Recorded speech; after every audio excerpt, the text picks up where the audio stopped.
नमस्कार। Civil services के जितने भी एस्पिरेंट्स हैं उनका एक बार फिर से हार्दिक स्वागत है हमारे यूट्यूब चैनल पे।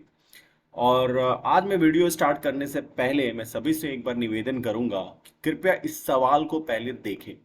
बिकॉज जो भी एस्पिरेंट बीपीएससी एग्जामिनेशन के लिए प्रिपेयर कर रहे हैं और जैसा कि सुनने में आ रहा है कि एग्जामिनेशन पैटर्न जो है वो अब चेंज होने वाला है और सिविल सर्विसेज के पैटर्न पे जाने वाला है, तो कुछ ऐसे सवालों का हम एक्सपेक्ट कर सकते हैं कि इस तरीके के सवाल पूछे जाए।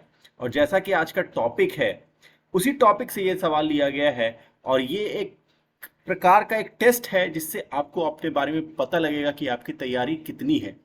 अगर इस सवाल का जवाब आपको आता है तो बहुत अच्छी बात है, और अगर नहीं आता है तो अभी भी वक्त है कि कृपया जग जाएं और पूरी तरह से इन डिटेल पढ़ना स्टार्ट कर दें।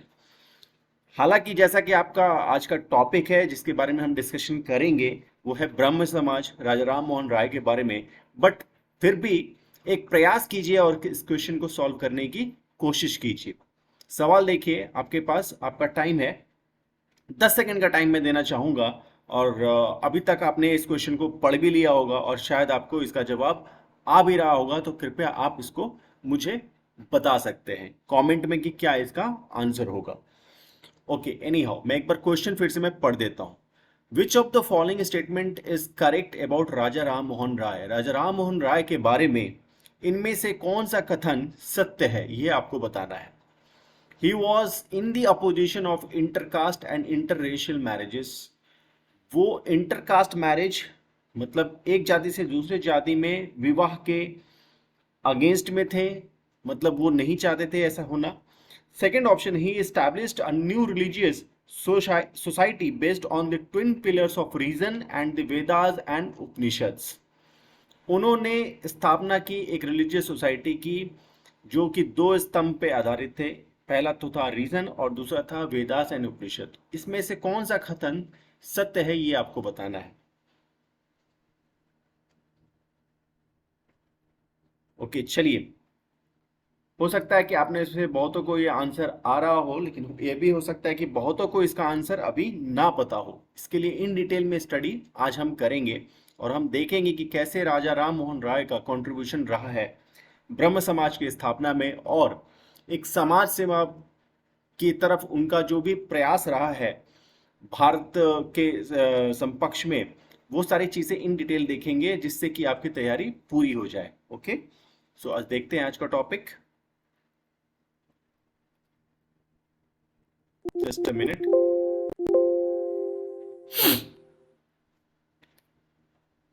पहले कुछ बैकग्राउंड देख लेते हैं। बैकग्राउंड में जो इंडियन सोसाइटी था, जो कि 19वीं शताब्दी के जो पहले हाफ की बात कर रहे हैं, 19वीं शताब्दी मतलब 1801 से लेकर 1850 तक की अगर बात करें, तो अपने भारत में बहुत सारी प्रजाति के कुरीतियां फैली हुई थी। जैसे कि जात पात प्रथा काफी फैला हुआ था, अंधविश्वास काफी था, और जो भी यहाँ पे धार्मिक जो भी विचारधाराएं थी वो काफी रिजिड थी, और अंधविश्वास काफी था। भूत प्रेत ये सब चीजें मानी जाती थी। सती प्रथा थी, यहाँ पे चाइल्ड मैरिज था, बच्चों से लेबर कराया जाता था, तो बहुत सारी कुरीतियां भरी हुई थी। ओके, आप एक बार सोच के देखिए, अगर वो सारी चीजें आज के दिन में भी होती तो हमारा क्या आज इंडिया इतना प्रोग्रेस किया होता? नहीं किया होता। थैंक यू राजा राम मोहन राय और जैसे इनके जैसे कुछ अन्य जो सुधार सेवी समाज सेवी टाइम टू टाइम इंडिया में आए, और उन्होंने इस इन सभी कुप्रथाओं का विरोध किया, और जिसकी वजह से आज एक हमारा जो देश है, हमारा जो भारत है, एक अच्छे विकासशील देश के रूप में उभर रहा है और आज सबसे ऊपर है।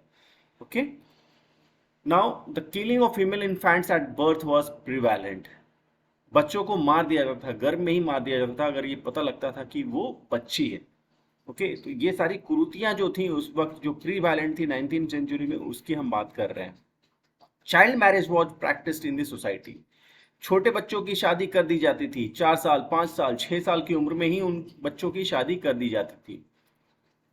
मतलब उनको मौका ही नहीं दिया जाता था कि मतलब वो अपने भविष्य के बारे में सोचे। ओके, प्रैक्टिस ऑफ पॉलीगैमी मतलब एक से अधिक शादी करने की का प्रचलन भी काफी वायरल था उस वक्त में। मतलब एक पुरुष बहुत सारी महिलाओं के साथ शादी कर सकता था। ये सारी कुरीतियां थी उस वक्त। The video remarriage was not allowed. अब जो कुछ विधवाएं थी जिनके पति किसी कारणवश उनका डेथ हो गया था, तो उनको वो रीमैरिज नहीं कर सकती थी। और उसके अलावा सती प्रथा भी जो एक कुरीति थी, बहुत बड़ी कुरीति थी, जिस जब ऐसा होता था कि अगर कोई विधवा उसका अगर पति किसी कारणवश या किसी बीमारी के फलस्वरूप अगर मर जाता था, तो उसकी वाइफ को फोर्स किया जाता था कि वो भी उसकी जलती हुई चिता में कूद जाए और अपना प्राण त्याग दे। इसको सती प्रथा कहा जाता था। तो ये तो काफी बहुत ही प्रॉब्लमेटिक था, और इसका विरोध लोगों ने टाइम टू टाइम पे किया। उसमें से एक विरोध जो किया था उन्होंने, वो थे राजा राम मोहन राय। नाउ नेक्स्ट, राजा राम मोहन राय के बारे में, उनकी जीवनी के बारे में देखते हैं। इनका जन्म 22 मई 1772 में बंगाल के राधानगर गांव के एक ऑर्थोडॉक्स ब्राह्मण फैमिली में हुआ था। ओके, ऑर्थोडॉक्स मतलब काफी पुरानी विचारधारा रखने वाले लोग, उनको ऑर्थोडॉक्स बोलते हैं। ब्राह्मण फैमिली में इनका हुआ था, बंगाल में, याद रखिएगा, 1772 में। Ram Mohan Roy early education included the study of Persian. इन्होंने पर्शियन सीखा था, अरेबिक सीखा था पटना में। Where he read the Quran, और इन्होंने कुरान भी पढ़ा था। The works of Sufi mystic poets and the Arabic translation of the works of Plato and Aristotle. Plato और एरिस्टोटल को भी इन्होंने डिटेल में पढ़ा था और उनका अरेबिक में ट्रांसलेशन किया था। ठीक है। इन बनारस ही स्टडीड संस्कृत। संस्कृत को भी इन्होंने बनारस में पढ़ा था। मतलब बहुत सारे लैंग्वेजेस को इन्होंने पढ़ा था। Okay. And read Vedas and Upanishad. वेदों को भी पढ़ा था और उपनिषद को भी पढ़ा था। मतलब आप देखिए कि ये कितने नॉलेजेबल पर्सन थे, जो कि संस्कृत को जानते थे, वेदास पढ़ा था, उपनिषद पढ़ा था, पर्शियन, अरेबिक, कुरान, सब कुछ इन्होंने पढ़ रखा था। तो इन डिटेल एग्जामिनेशन में पूछा जा सकता है कि राम मोहन रॉय कौन कौन से सब्जेक्ट्स को उन्होंने पढ़ा था और उनको कितनी नॉलेज थी। तो ये सारी चीजें आपने देख ली। Okay. At the age of 16 he wrote a rational critique of Hindu idol worship. अच्छा, एक बहुत इंपॉर्टेंट चीज है कि ये मूर्ति पूजा के विरोधी थे, बहुत बड़े विरोधी थे। इनका मानना था कि ये मूर्ति पूजा वगैरह जो भी हिंदू धर्म में जो चल रहा है, वो ठीक नहीं है। एक से अधिक भगवान नहीं हो सकते हैं। इनका मानना था कि भगवान सिर्फ एक हो सकते हैं और हमें उन्हीं की पूजा करनी चाहिए। ओके, जो कि हम आगे देखेंगे। सो ये हिंदू आइडल वर्कशिप के अगेंस्ट में थे और उन्होंने एक क्रिटिक इसके बारे में लिखा था। और नेक्स्ट, 1803 से लेकर 1814 तक he work for East India company. उन्होंने ईस्ट इंडिया कंपनी के लिए 1803 से लेकर 1814 तक काम किया एज अ पर्सनल दीवान। ये दीवान रहे थे। फर्स्ट ऑफ वुडफोर्ड के दीवान थे एंड देन डिग्बी के दीवान थे। ओके।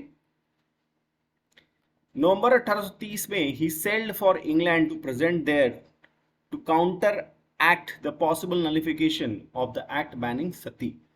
अब सती प्रथा का जो इन्होंने विरोध किया था इंडिया में, अभी हम देखेंगे कि कैसे कैसे क्या सीक्वेंस रहा था, कैसे इन्होंने विरोध किया था और किन किन संस्थाओं का इन्होंने स्थापना किया था, और उसकी बदौलत इन्होंने आवाज़ उठाई थी, और जिसका एक रेजोल्यूशन जो इंग्लैंड में पास होने वाला था, तो उसके लिए ये इंग्लैंड भी गए थे 1830 में अपनी आवाज़ उठाने के लिए। Ram Mohan Roy was given the title of Raja. ये बहुत इंपॉर्टेंट है कि राम मोहन रॉय को आखिर राजा की उपाधि किसने दी। अगर ये सवाल पूछा जाता है तो वो था एम्पायर ऑफ दिल्ली। वो मुगल एम्पायर था Akbar two, whose grievances the former was to present before the British king। Akbar दो जो मुगल एम्पायर थे, इन्होंने ही राजा राम मोहन रॉय को इंग्लैंड भेजा था अपने ग्रीवांसेस रखने के लिए, वहाँ पे किंग के सामने रखने के लिए। ओके, तो ये एक इंपॉर्टेंट सवाल बनता है कि राजा राम मोहन को राजा की उपाधि किसने दी थी।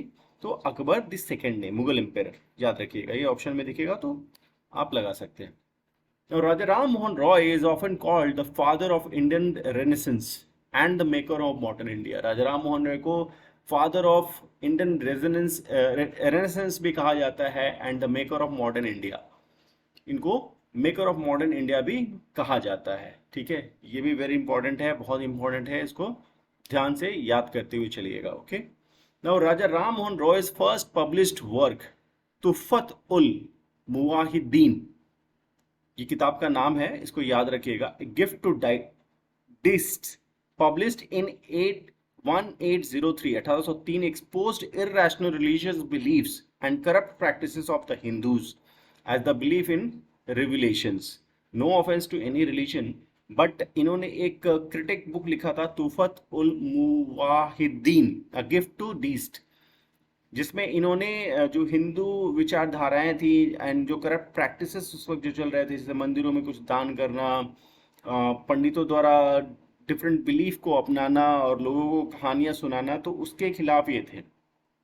और ना ही हिंदू प्रॉफिट्स एंड मिराकल्स जितने भी थे, तरह तरह की स्टोरीज बनती थी, उसके खिलाफ थे। और उसी के बारे में इन्होंने एक किताब लिखी थी, उसका नाम था Tuhfat ul Muwahhidin. Okay, so he is writing like gift to monethist, is writing like gift to monethist, and translated the Vedas and the five Upanishad into Bengali to prove his conviction that ancient Hindu texts support monotheism. अब उनकी एक book में जो था gift to मोनिथिस्ट, okay, और उन्होंने वेद को और उपनिषद को भी बंगाली में ट्रांसलेट कर दिया था, और जिसमें उन्होंने बताया था कि एक्चुअली जो एंसेंट हिंदू टेक्स्ट जो थे, वो जो वेदा हो गया और उपनिषद जो थे, वो भी एक भगवान में विश्वास करने को माना जाता था उन सब किताबों में। तो उसको उन्होंने ट्रांसलेट किया और लोगों तक इसको पहुंचाया। पहले लोगों को पता ही नहीं था, लोग तो वेदास और उपनिषद पढ़े नहीं थे, जो भी पंडित और विद्वान उनको बोलते थे उसकी बात वो मानते थे। इसलिए इन्होंने उसका अनुवाद किया था बंगाली में और लोगों को इसकी जानकारी पहुंचाई थी। एक तरह से देखा जाए तो इन्होंने बल दिया था कि मूर्ति पूजा बंद करो, एक से अधिक भगवान को मानना बंद करो, और भगवान सिर्फ एक ही हो सकता है, और जिसकी बात वेद और उपनिषद में की गई है, जिसको ट्रांसलेट करके इन्होंने लोगों के सामने रखा। He established a new religious society based on the twin pillars of reason and the Vedas and Upanishad। ये बहुत इंपॉर्टेंट स्टेटमेंट है, कई बार एग्जाम में पूछा गया है, तो इसको याद रखिएगा। ठीक है, न्यू रिलीजियस सोसाइटी की स्थापना की थी on the twin pillars of reason. इसके दो पिलर्स थे, क्या क्या थे वो? Reasons and the Vedas and Upanishad. Okay, now next, 1814 में ही सेटअप द आत्मीय सभा। अगर पूछा जाए कि आत्मीय सभा की स्थापना कब हुई थी, तो वो हुई थी 1814 में। कहाँ हुई थी? कैलकाटा में। और किसने किया था? राजा राम मोहन राय ही थे। Okay, Raja Ram Mohan Roy. Atmiya Sabha in Calcutta to propagate the monotheistic ideals of the Vedanta and to campaign against idolatry, caste rigidities and meaningless rituals and other social ills। Okay, आत्मीय सभा की स्थापना की थी, जिसमें इन्होंने एक भगवान मानने के जो आदर्श थे और जो वेदांता थे उनके, और जो भी इनके कैंपेन थे अगेंस्ट मूर्ति पूजा के अगेंस्ट में, तो वो सारे चीज़ों को फैलाने के लिए इन्होंने आत्मीय सभा की स्थापना की थी। Okay, He criticized the ritualism of Christianity and rejected Christ। ना ही सिर्फ हिंदू, बल्कि इन्होंने क्रिश्चियन धर्म के भी कुछ जो मानने वाली जो प्रथाएं थी उनके अगेंस्ट में भी बोला था इन्होंने। And rejected Christ as the incarnation of God. मतलब ये इनकारनेशन पे विश्वास नहीं रखते थे। इनका मानना था कि भगवान का अवतार हो ही नहीं सकता है। ठीक है, अब जैसे क्रिश्चियन लोगों में बोला जाता है कि क्राइस्ट जो थे, ईसा मसीह, वो भगवान के अवतार थे, तो उसको भी इन्होंने गलत बताया था।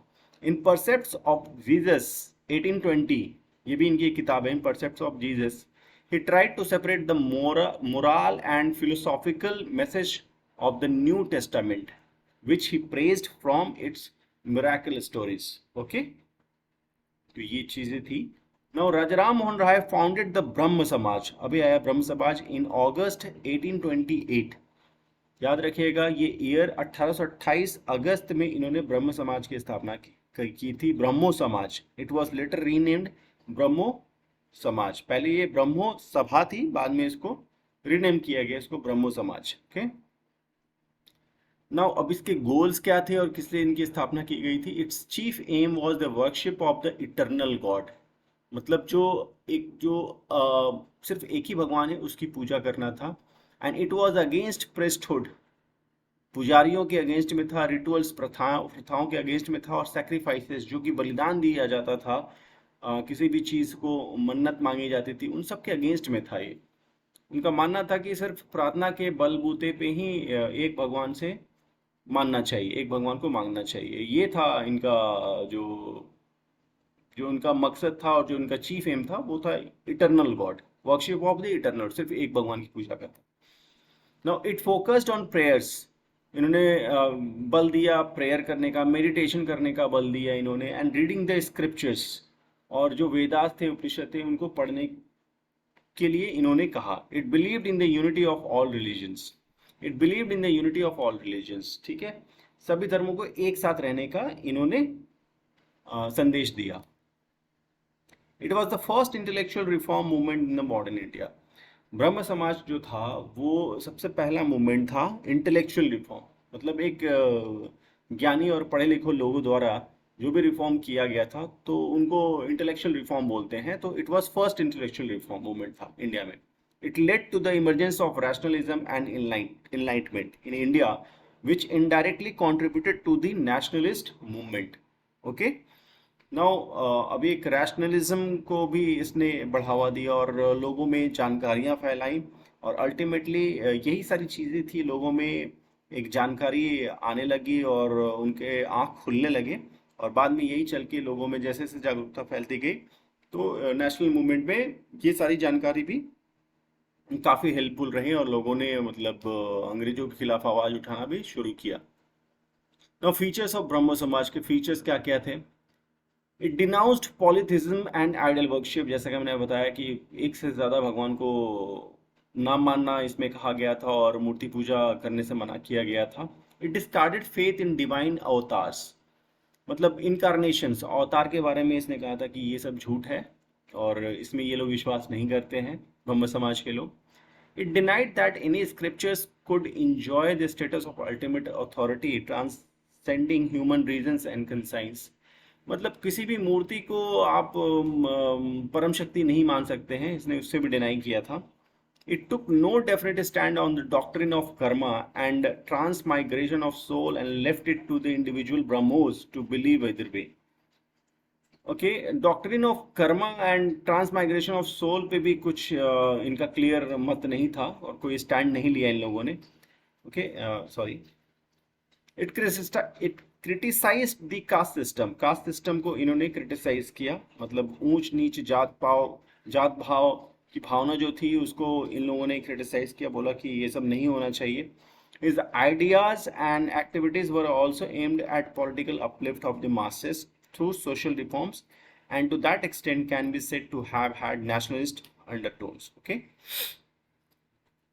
नाउ नेक्स्ट हमें देखना है केशव चंद्र सेन एंड द ब्रह्मो समाज। अब ब्रह्म समाज में 1828 में इसकी स्थापना हो चुकी थी और बहुत सारे लोग इससे जुड़े भी, उसमें से एक बड़ा नाम आता है केशव चंद्र सेन का। ठीक है, केशव चंद्र सेन 1838 से लेकर 1884 तक इनका योगदान रहा था। Was made the Acharya by Debendranath Tagore in 1858। Debendranath Tagore और केशव चंद्र सेन भी ये दो प्रोमिनेंट लीडर्स थे ब्रह्म समाज के। तो अगर पूछा जाए कि ब्रह्म समाज से कितने लीडर्स कितने लोग एसोसिएटेड थे, तो अभी तक तो 3 लोगों का नाम हमने देख लिया है। वो कौन कौन से थे? राजाराम मोहन रॉय, केशव चंद्र सेन एंड देवेंद्रनाथ टैगोर। देवेंद्रनाथ टैगोर कौन थे? ये रविन्द्रनाथ टैगोर के पिताजी थे। Okay, he was instrumental in popularising the movement. कौन? केशव चंद्र सेन। केशव चंद्र सेन अभी तक जो ब्रह्म समाज था उसकी लोकप्रियता सिर्फ बंगाल में थी, बट जैसे ही केशव चंद्र सेन की एंट्री होती है ब्रह्म समाज में, उन्होंने इसके डिफरेंट ब्रांचेस इंडिया में खोलना स्टार्ट कर दिया और इसके सिद्धांतों को लोगों तक पहुंचाना स्टार्ट कर दिया। सो उनका बड़ा योगदान माना जाता है कि इसको पॉपुलर करने में पूरे इंडिया में। ठीक है, in the United provinces, Punjab, Bombay, Madras and other towns में। ये किसने फैलाया? केशव चंद्र सेन ने। Now, Devendranath did not like Sen's radical ideas. Debendranath को सेन का रेडिकल आइडिया मतलब जो भी वो पसंद नहीं आता था, such as cosmopolitanisation of the Samaj meeting by inclusion of teaching from all religions. Keshab Chandra Sen जो थे वो बहुत सारे रिलीजन्स के डिफरेंट डिफरेंट टीचिंग्स को अपनाने लगे थे और जो भी मतलब ब्रह्म समाज का जो अल्टीमेट गोल था उससे वो उसके पास से वो भटकने लगे थे। और ऐसा भी कहा जाता है कि शायद केशव चंद्र सेन ने अपनी 14 साल से छोटी बच्ची का शादी भी कर दिया था, जो कि ब्रह्म समाज के पॉलिसीज़ के अगेंस्ट में थी, क्योंकि ये चाइल्ड मैरिज के अगेंस्ट में थे ब्रह्म समाज वाले। तो इससे भी लोगों ने कहा कि नहीं, केशव चंद्र सेन ब्रह्म समाज के आदर्शों से भटक रहे हैं, इसलिए देवेंद्रनाथ टैगोर ने डिसाइड किया कि इनको डिसमिस कर दिया जाए। Keshab Chandra Sen was finally dismissed from the office of Acharya in 1865. इनको हटा दिया गया. Now, Keshav and his followers founded the Brahma Samaj of India in 1866. So, ब्रह्म समाज दो वर्टिकल्स में बट गया. पहला था ब्रह्म समाज ऑफ इंडिया, जिसको लीड कर रहे थे केशव चंद्र सेन, एंड दूसरा बना देवेंद्रनाथ टैगोर समाज, जिसका नाम पड़ा आदि ब्रह्मो समाज. ये भी काफी इंपॉर्टेंट है. कब हुआ था ये स्प्लिट? 1866 में, 1866 में हुआ था. ब्रह्म समाज की स्थापना कब हुई थी? 1828 में. और फिर ये दो ब्रांचेस में बट गया. Brahmo Samaj of India under the leadership of Keshab Chandra Sen and Adi Brahmo Samaj under the leadership of Debendranath Tagore. Okay. After 1878 के बाद the disgusted followers of Keshab set up a new organisation. अब उसके बाद भी जो ब्रह्म समाज ऑफ इंडिया जो था वो भी बट गया 1878 में, क्योंकि केशव चंद्र सेन के साथ मतभेद जारी रहा लोगों का, और उसके बाद से साधारण ब्रह्म समाज की स्थापना हो गई. The Sadharan Brahmo Samaj was started by Anand Mohan Bose, Shib Chandra Deb and Umesh Chandra Dutta. Okay, so examination point of view से ये भी इंपॉर्टेंट है. It reiterated the Brahmo doctrines of faith in a supreme being, one God, the belief that no scripture or man is infallible, belief in the dictates of reason, truth, and morality. A number of Brahmo centers were opened in Madras province. Okay. In Punjab, Dayal Singh Trust opened of Dayal Singh College at Lahore in 1910 to implant Brahmo ideas. Okay. सो अभी तक साधारण ब्रह्मो समाज की बात हो रही थी कि इन्होंने भी वही जो बिलीफ था, एक भगवान रहेगा और कोई इनकारनेशन ले नहीं सकता है एंड कोई डिक्टेट नहीं कर सकता है, ट्रुथ और मोरालिटी को फॉलो करना चाहिए. और जो दयाल सिंह जो ट्रस्ट था, उन्होंने दयाल सिंह कॉलेज एट लाहौर को ओपन किया और वहाँ पे इम्प्लांट किया ब्रह्मो आइडियाज को. He campaigned against the caste system, untouchability, superstitions and use of intoxicants. Intoxicants मतलब शराब वगैरह, अनटचेबिलिटी के अगेंस्ट में इन लोगों ने कैंपेन किया, और जो भी अंधविश्वास थे उनके अगेंस्ट में कैंपेन किया. He was well known for his pioneering thought and action on emancipation of women and specially on the abolition of Sati and window remarriage. किसकी बात हो रही है? कि राजा राम मोहन राय के बारे में बात हो रही है. ठीक है. एबॉलिशन ऑफ सती में उन्होंने काफ़ी योगदान उनका रहा था, और विडो रीमैरिज में भी काफ़ी योगदान रहा था. He attacked child marriage, illiteracy of women, and degraded state of widows, and demanded the right of inheritance and property for women. Child marriage जो भी हो रहा था उस पर उन्होंने अपना पक्ष रखा कि नहीं, बच्चों की शादी नहीं होनी चाहिए, एटलीस्ट उनको कुछ मौका मिलना चाहिए सो दैट ये बड़े होके कुछ डिसाइड कर पाएँ, कुछ सोच पाएँ, अपने लिए कुछ कर पाएँ. महिलाएं जो अशिक्षित रह जाती थी, जिनको शिक्षा का अवसर नहीं प्राप्त होता था, उसके लिए इन्होंने फाइट किया कि नहीं, महिलाओं को भी शिक्षा देनी चाहिए. And the degraded state of widows. अब विडोज जो हो जाती थी उनको संपत्ति से बेदखल कर दिया जाता था, तो उनके ये डिमांड इन्होंने आवाज़ उठाई कि नहीं, उनको भी फिर संपत्ति मिलना चाहिए. ऐसा नहीं होना चाहिए कि एक बार जब हस्बैंड का डेथ अगर हो जा रहा है तो वीडियो का कुछ नहीं मिलेगा और वीडियो की स्थिति काफ़ी गंभीर हो जाएगी. तो इन सबों के खिलाफ, इन सभी कुरीतियों के खिलाफ इन्होंने आवाज़ उठाया. Raja Ram Mohan Roy supported David Hare's efforts to find the Hindu college in 1870. Okay, तो ये भी सवाल पूछा जा सकता है कि हिंदू कॉलेज की स्थापना कब हुई थी? तो वो हुई थी 1817 में. डेविड हैरे के एफर्ट को इन्होंने सपोर्ट किया था. While Roy's English school taught mechanics and Voltaire's philosophy. Okay, जिसमें इन्होंने अपनी इंग्लिश स्कूल में मैकेनिक्स और वोल्टायर्स फिलोसफी को पढ़ाया. इन 1825 established a Vedanta college where courses in both Indian learning and Western social and physical sciences were offered. Next, when press censorship was relaxed by Lord Hastings in 1819, 1819 में जब censorship of press को थोड़ा सा relax कर दिया गया था, राजा राम मोहन राय found 3 journals. इन्होंने 3 जर्नल्स लिखे थी. द ब्राह्मणिकल मैगजीन, ओके, 1821 का. द बंगाली वीकली संवाद कौमुदी, ये बहुत इंपॉर्टेंट है, 1821 से वीकली था, वीकली मैगजीन रिलीज होता था, जर्नल रिलीज होता था. And the Persian weekly Mirat ul Akhbar. तो ये तीनों पूछा जा सकता है, तो इन तीनों का नाम ध्यान से याद रख लीजिएगा। Okay. Now, Samvad Kaumudi, a Bengali weekly newspaper from Kolkata, was published by Ram Mohan Roy during the first half of the 19th century. Okay, the publication actively campaigned for the abolition of Sati Pratha. संवाद comedy जो इनका weekly जो journal था, उसमें actively इन्होंने सती प्रथा के abolition के बारे में लिखा और लोगों तक उसकी जानकारी पहुंचाई। He died of meningitis on 27 September 1833 in England. इनकी मृत्यु इंडिया में नहीं जबकि इंग्लैंड में हुई थी 1833 में, तो ये भी पूछा जा सकता है। बीमारी का नाम क्या था? मेनिंगिटिस। ओके। नाउ अब आप आई थिंक हमने जो पढ़ा अभी उसके बेसिस पे आप इस क्वेश्चन का आंसर कर सकते हैं।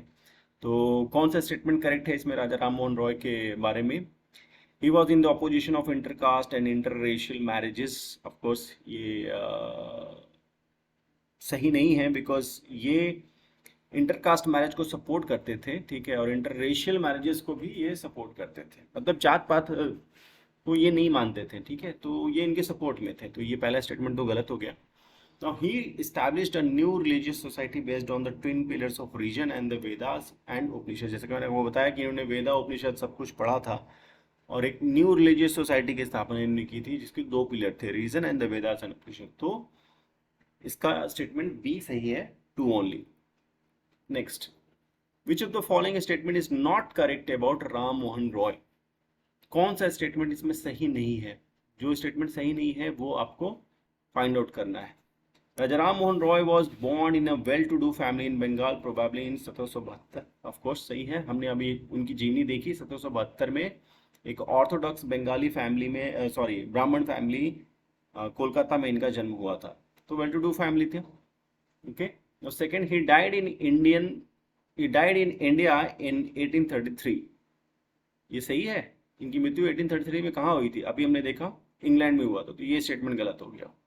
He was given the title of Raja by Mughal emperor. Yes, Mughal emperor नाम क्या था? अकबर सेकंड, तो मुगल एम्पर थे, तो ये भी स्टेटमेंट सही है। He started the newspaper named संवाद कौमुदी, ये भी स्टेटमेंट सही। तो इसमें कौन सा आंसर हो जाएगा? He died in India in 1833, ये गलत है। Okay. Now next, who wrote the book A Gift to Monotheist? Gift to monotheist, ये हमने अभी पढ़ा था, ये किसने लिखा है? राजा राम मोहन रॉय ने। ओके। अगला क्वेश्चन है, who of the following leaders is not associated with the Brahma समाज? ब्रह्म समाज के साथ कौन सा लीडर संबंधित नहीं है? देवेंद्रनाथ टैगोर, अभी हमने देखा, ये आदि ब्रह्मो समाज की स्थापना इन्होंने की थी 1866 में। केशव चंद्र सेन, ये ब्रह्म समाज ऑफ इंडिया की स्थापना 1866 में किया था इन्होंने। राजाराम मोहन राय तो थे ही। आत्माराम पांडुरंग एसोसिएटेड नहीं थे। ओके, तो ये आंसर हो जाएगा। नेक्स्ट, व्हेन वाज ब्रह्मो समाज स्प्लिट? ब्रह्म समाज कब बटा था? इसका आंसर सिंपल है, ये 1866 में। ओके, 1866 में। Now next, when was the Hindu college Calcutta established? Calcutta Hindu college की स्थापना कब हुई थी? तो ये भी हमने पढ़ा है अभी नोट्स में जाके, एक बार फिर से रिवाइज कर लीजिएगा। ये 1817 में हुआ था। Okay, right. तो आई गेस आज का सेशन हमारा यहीं पे समाप्त होता है, और आई होप कि आपको आज का सेशन अच्छा लगा होगा। और जैसा कि पैटर्न बदलते जा रहा है, और बदलते हुए पैटर्न को देख के हमारी तैयारी भी इन डिटेल होना चाहिए, काफ़ी एक्टिवली हमें पढ़ना होगा, बार बार पढ़ना होगा। तो यही प्रयास था कि एक अच्छे टॉपिक को रिवाइज किया जाए। और भी इसके अलावा काफ़ी रिफॉर्म्स हुए हैं, उन सबों के बारे में भी वीडियोस में लेके आऊँगा। क्योंकि ये वीडियो राजा राम मोहन के बारे में थोड़ा लंबा हो रहा था, तो मैंने सोचा कि एक ही वीडियो में सारे रिफॉर्म्स कवर करना पॉसिबल नहीं हो पा रहा था, और अच्छा भी नहीं होता, कुछ टॉपिक्स छूट जाते। सो वो सारे वीडियोस में एक एक करके डालूंगा। और अगर आपको ये सेशन अच्छा लगा होगा तो कृपया लाइक करें, शेयर करें, और मेरे चैनल को सब्सक्राइब करें, और अपना सपोर्ट एक्सटेंड करते रहें।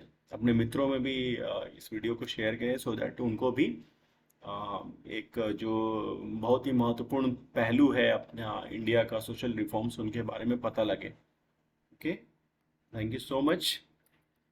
मिलते हैं अगले वीडियो में। धन्यवाद।